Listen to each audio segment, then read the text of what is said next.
stories that move mountains. Truth that breaks chains. This isn't just a podcast, this is a movement. Welcome to the Testimony Godcast. Welcome to another episode of Testimony Godcast. Was it a week or two ago we put up our second episode of doing kind of like these small lessons, and had a problem with the upload and noticed that the audio was cut out about halfway through. So if you watched that and noticed that, I'm sorry. That's why there's kind of a gap here between uploads. But we're going to get into today's lesson, kind of going off of the one with the failed audio, almost like redoing that one. But I'm going to give it a better title since I had time to really reflect on that lesson. And even after the audio failed, just wondering like if that might have been for a reason. Just reflected back, like went back over the notes, spent some more time on it.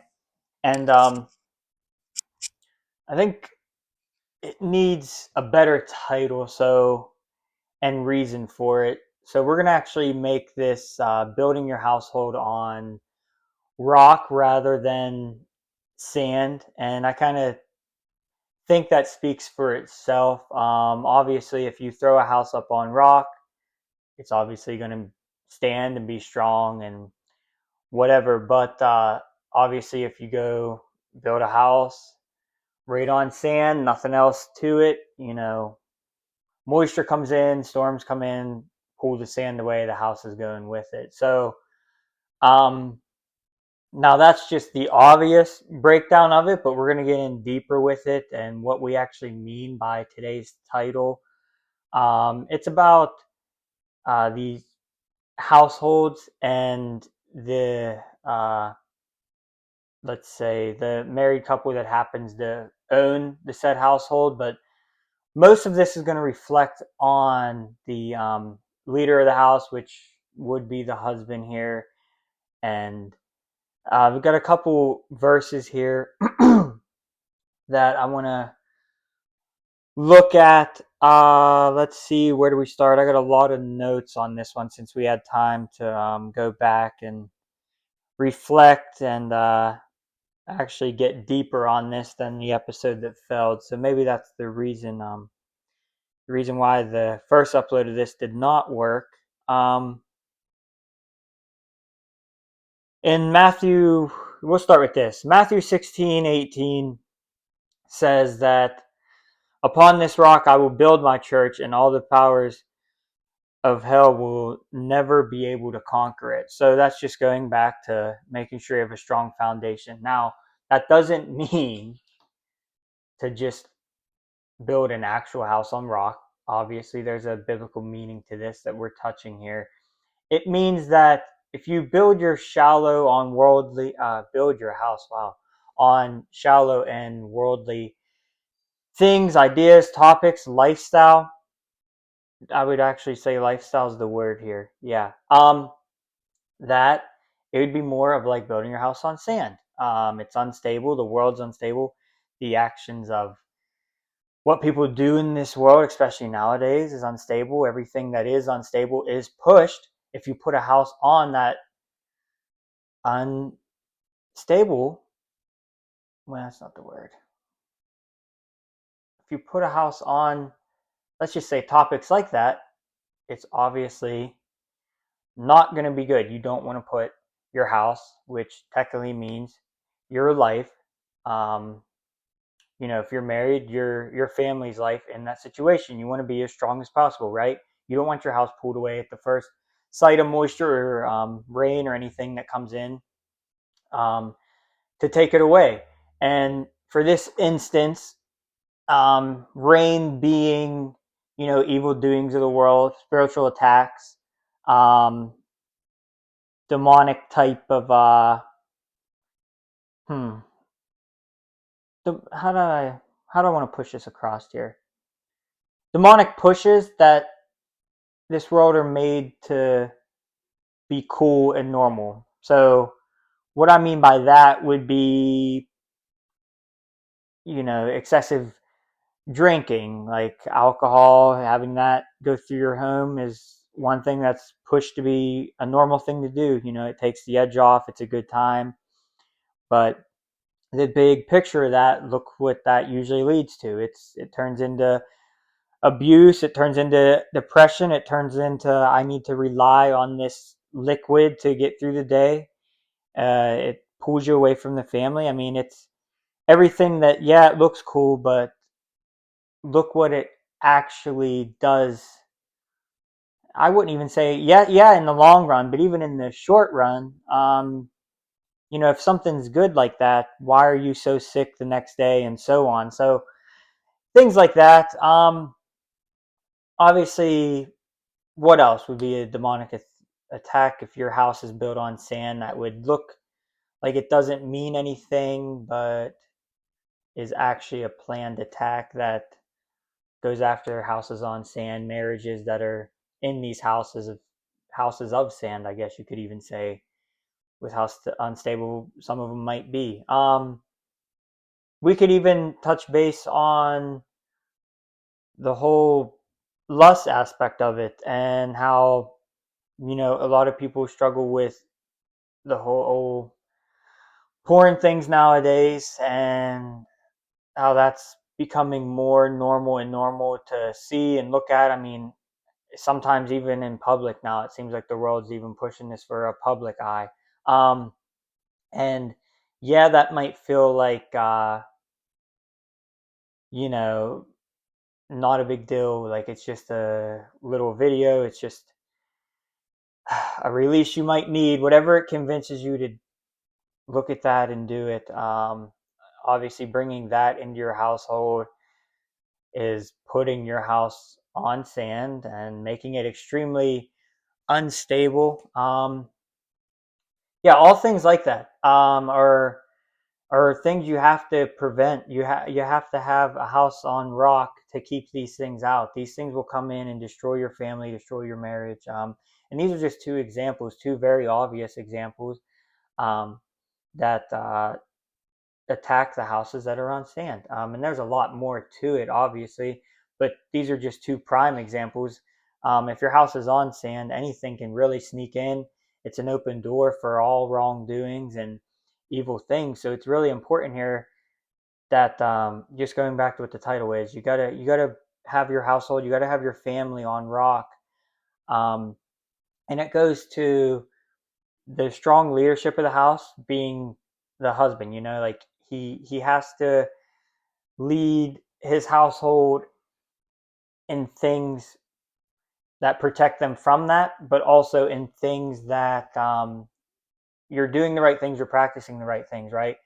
So if that made sense, I felt like I said right there like 7 times, but um, no, really. So we'll start with the husband first. So he's biblically the leader of the house. Okay, what he does, what he brings in, where his family goes, it's all from him. It's all coming from him. So, as hard as this might hear for some of you, you know, it's even hard to say. Like I could feel the weight of it, but weak husbands are the number one reason why a lot of these houses are on sand. And guys, we got to look at the big picture here and not be offended.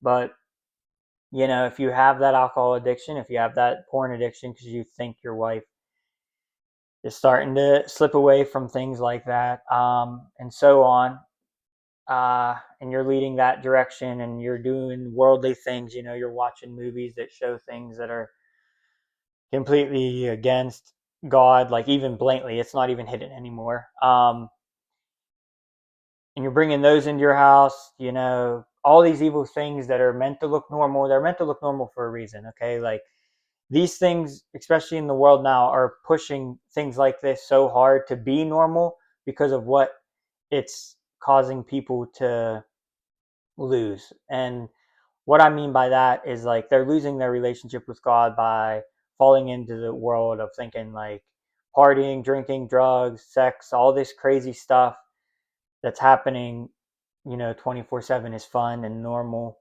These movies out there that are um, making demonic stuff look super cool, and they get worse and worse. They don't. There's no. It seems like there's just no filter anymore on things like this. If you're living worldly, your marriage is going to reflect that. Your household's going to reflect that. And as the leader, the husband, you got to be stronger than that and get away from these things. They all seem super fun for a reason, but it's because it's a toxic reason. Okay, it's not like this is fun because it actually is fun. It's it's a smoke in a mirror type of thing that's happening here. We can go to Ephesians 5:23-25. This is another verse for the husbands here. It's just explaining what I was just saying. So the husband is the head of the wife as Christ is the head of the church. Husbands must love your wives as Christ loved the church and give and he gave himself up for her. So, a lot of people think that you start dating, right? You get pretty serious and you propose, now you're engaged, and then when your wedding day comes, we made it. This is the finals. We don't have this. As long as we're married, like the work stops. Like we made it this far. We're officially forever. Now we can just stop. We made it. We made it the whole way. The race is over. But the thing is, what I really want to touch on in marriage aspect right now is from experience, and I could have 50 episodes on how I also kind of thought that. I thought my wedding day was almost like, the race is over. I won. But it's really actually where the real race begins, and it's where life really kicks in here. It's That's not the finish line. That's seriously just the intro to the race. It's a lot. And you have to be ready for it. Like I said, myself being a little more on the unprepared side for what marriage was actually going to bring. The enemy is obviously highly against all marriage and everything because that is a gift from God that we get to do. And the moment you're married, I swear, it's almost like once the rings go on, it's the ultimate mission there for the enemy to come in and push all this stuff, really test your household, test your relationship, test you guys together, your love for together, all these crazy attacks. And if your house isn't on sand, or if you didn't know what that really meant, like myself, I'm really doing this verse just to help you guys from pure experience. If your house is on the slightest little bit of sand, it's gonna get pulled away, and then, like, you might lose half of your house. But wouldn't it be smarter to not lose your house at all and be prepared for these type of things that happen after the rings go on when the real race starts? And I'm not trying to scare anyone from it. I support marriage 100%. But if you're not careful, and if you're not prepared and ready and know as a leadership, the husband, what your house needs to have, you got to be wearing the armor of God. You got to be ready for all these attacks that are going to come at you and your wife. And like it just says in Ephesians here, like I just read 23 and 25, that you have to be a Christ role, which is the highest role you can be, and be the be let me just actually, instead of mumbling, let me see. You have to love your wife as Christ loved the church, which is obviously us, and he loves us with everything he has. He gave his life for us, and it says we must do the same.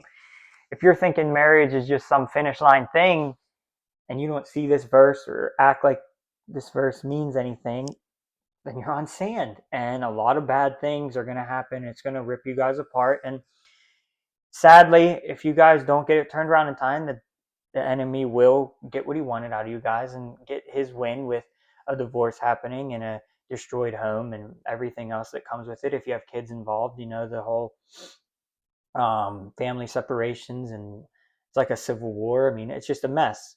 So I really want to touch on that, and coming at the husbands here to make sure you're ahead of the house, make sure the house is on sand. I would really say having this knowledge before marriage is absolutely key. But if you're already married and this is new to you, at least you know it now and you can get this turned around, right? Like, it's a step to get you in the right direction, and that's all I want these videos to be. Um, so you don't have to go through what most of the world goes through. Even some of the things I went through, like, just to help people avoid all that mess and attacks that shouldn't have happened and wars. You know, it just would be such a breath of fresh air to be able to avoid all that and have your house on rock right away. Like, once the rings go on, it's almost like, to me, the rings mean like endless love. It's a circle, it never ends. But to me, it's like when you throw the rings on, you're actually, both of you, taking a sword together to fight for each other and go up against hell himself, because he's not happy that you just did something that God gifted us. So to me, the rings are swords, and I think that's actually, that just came to me now. Spirits talking, but the rings are swords, guys, and I actually love that. Wow. Um, Take them. Don't take them lightly. They're not a toy. I mean, these are real swords. You're gonna be attacked, especially people that already are married right now watching this. You know exactly what I mean. And like I said, if you're not married yet, don't be afraid now, and don't cancel your wedding. Just take the swords willingly and know that everything's gonna feel like it's so much harder and you shouldn't have done this, but it's really just all attacks to pull you guys apart. And come together, really be strong. Um, and don't let the enemy win. It's just all a play on attack, and just have your house on rock. Own the swords and go to war with each other. That's why you got married. You guys are now a team. Go go fight. Go win this war. Like, it's gonna be okay. Especially when your house is on rock, your relationship is on rock, your family's on rock, everything that you build as the husband and wife too is on rock. Um, let's go to First Timothy 3, verse 4 and 5. Here it's more leadership talk. It says, these are from my notes here: the leader must manage his own household well, with all dignity, keeping his children submissive. For if someone does not know how to manage his own household, how will he ever care for God's church? So this is going to, if you have kids in the mix now. So guys, it's huge if you have a kid or if you're about to. Um, really make sure they're submissive to you. They understand your family. They respect both of the mother and father, and just understand how to live a godly life. I know everything, going back to it, everything in the world is telling these kids to believe a certain way, feel a certain way, be a certain thing.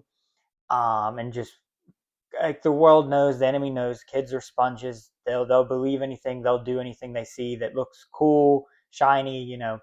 But really lock in with that, and just make sure you guys come first, and they know that God even comes before you guys. But really, just having, like, going back to your household, make sure that your household's built on rock, and the kids know it, and they could feel it, and they could see it between their mother and father, and they know how to live right, they know how to act, they know how to submit to authority, and also stand up for themselves for the wrongdoings of the world. Just really, it goes to just teaching them the right thing and how to live the right way.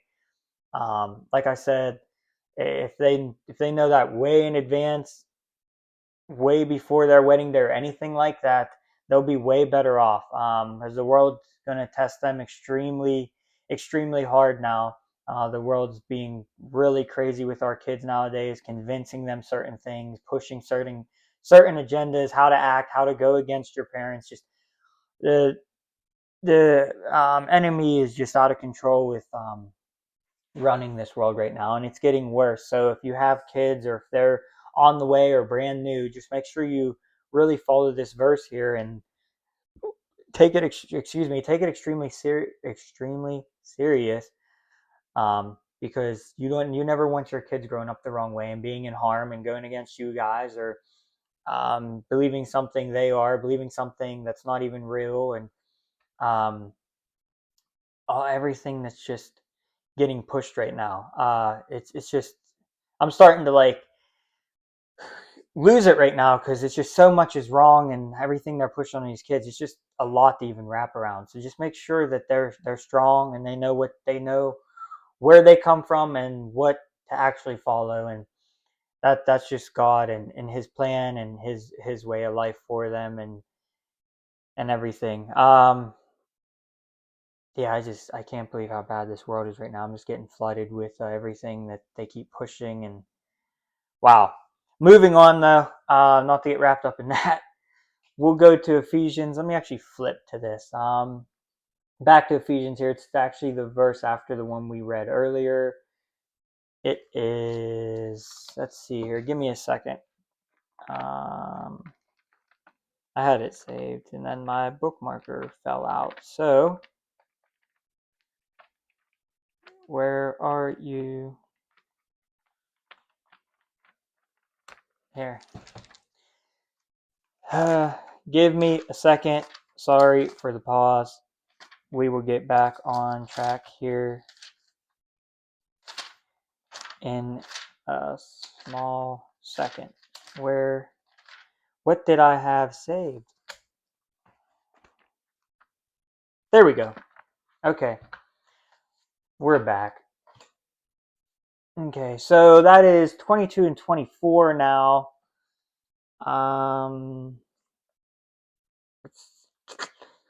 For wives, this means submit to your husbands as to the Lord. And then it goes into the verse we already did, for the husband's the head of wife, and Christ is the head of the church. As the church submits to Christ, so your wives should submit to your husbands in everything they do.